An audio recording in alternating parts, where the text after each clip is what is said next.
Hello friends, welcome to my channel. இன்றைக்கி ஒரு ஹெல்த்தியான பிரேக்ஃபாஸ்ட் ரெசிபி பண்ண போகிறேன். கொஞ்சம் ஆயில் விட்டுருக்கேன். கடுகு ப்ளஸ் ஜீரகம் ரெண்டும் போட்டுருக்கேன்.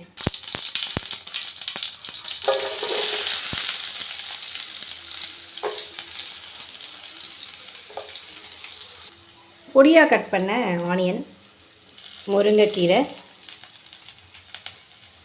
கேரட், பீன்ஸ், உங்கள்கிட்ட என்ன வெஜிடபிள்ஸ் இருக்கோ அதை நீங்கள் போட்டுக்கலாம். இதுதான் அப்படிங்கிறது இல்லை.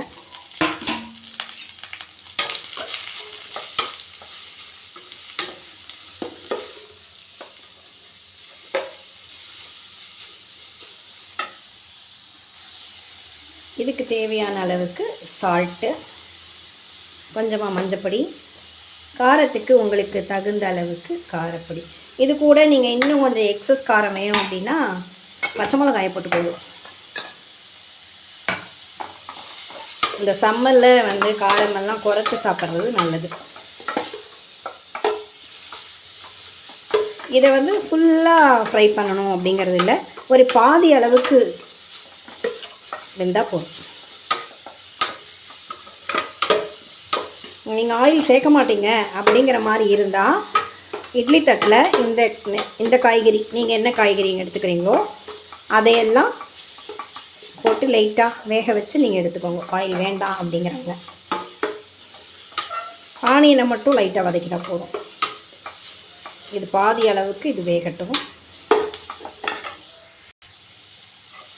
கொஞ்சம் பெருங்காயத்தூள் போட்டுக்கிறேன். தேவையில்லை ஆனியன் போட்டிருக்கனால. இருந்தாலும் அது நம்மளுடைய ஃபேவரேட்னால அதை மிஸ் பண்ணக்கூடாது இல்லையா? நமக்கு நல்லது செய்கிறத மிஸ் பண்ணக்கூடாது. கொஞ்சம் போட்டுருக்கேன். இது கூட நீங்கள் இஞ்சி கூட திருவி போட்டுக்கலாம், கொத்தமல்லி போட்டுக்கலாம், குடமிளகா போட்டுக்கலாம். உங்களுக்கு என்னென்ன தேவைன்னு தோன்றதோ அதெல்லாம் போட்டுக்கலாம். இந்த காரத்துக்கு காரப்பொடியை ஸ்கிப் பண்ணிவிட்டு மிளகு ஜீரகம் பொடி பண்ணி போட்டுக்கலாம்.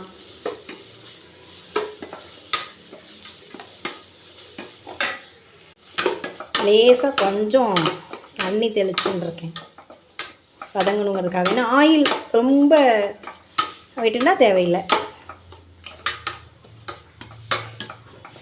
ரெண்டாவது வானலியை பொறுத்து தீஞ்சு போகாமல் பார்த்துக்கணும் இல்லையா? அதனால் ஓரளவு ஓகே, இது போகிறோம். நான் இப்போ அடுப்பை ஆஃப் பண்ணிக்கிறேன்.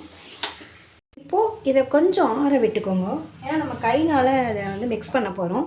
இப்போ நான் எனக்கு தேவையான அளவு கோதுமை மாவை இதில் ஆட் பண்ணிட்டுருக்கேன். இந்த மாவுக்கு தேவையான அளவுக்கு கொஞ்சம் உப்பு, ஆல்ரெடி நான் காய்க்கு போட்டேன்.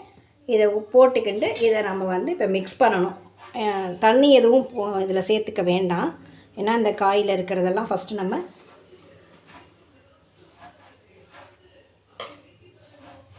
எவ்வளோ அளவுக்கு தேவை இருக்குது அப்படிங்கிறத பார்த்துட்டு நம்ம அப்புறமா தண்ணியை தெளித்து சப்பாத்தி மாவு பிசைகிறோம் இல்லையா, அந்த அளவுக்கு இதை பிசைஞ்சுக்கணும்.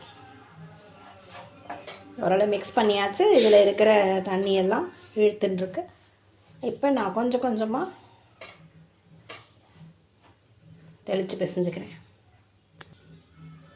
இந்த மாதிரி நான் பிசைஞ்சிட்ருக்கேன். ரொம்ப இறுக்கமாக பிசைய வேண்டாம். இந்த மாதிரி கன்சிஸ்டன்சி.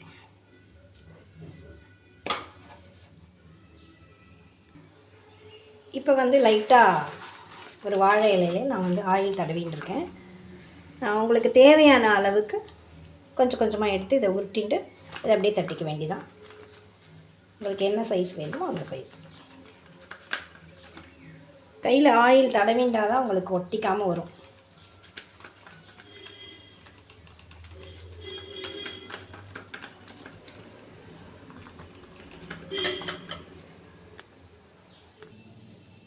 இந்த மாதிரி நம்ம ஸ்ப்ரெட் பண்ணிக்கலாம். எந்தெந்த இடத்துல கனமாக இருக்கோ அதெல்லாம் தட்டி கொஞ்சம் சரி பண்ணிக்கலாம்.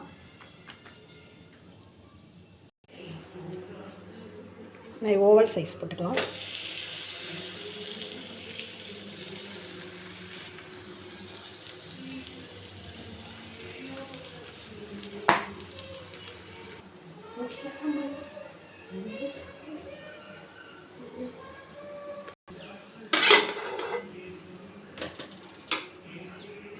நெக்ஸ்ட் இந்த இலை சைஸுக்கு நான் தட்டியிருக்கேன். கொஞ்சம் பொறுமையாக எடுக்கணும். உள்ளதான்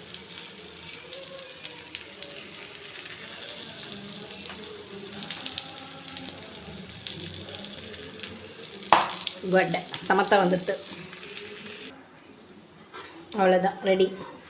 நம்மளுடைய டேஸ்டியான இது சப்பாத்தின்னு சொல்ல முடியாது, மெலிசா தின்னா இருந்தால் தானே உங்களுக்கு சப்பாத்தி.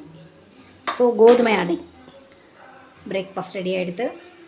இதுக்கு தேங்காய் சட்னி ரொம்ப ஆப்டாக இருக்கும். எனக்கு மோர் குழம்பு ரொம்ப பிடிக்கும். ஸோ இதுவே போதுமானதாக இருக்குது. தேங்க்யூ வாட்சிங். Thank you friends.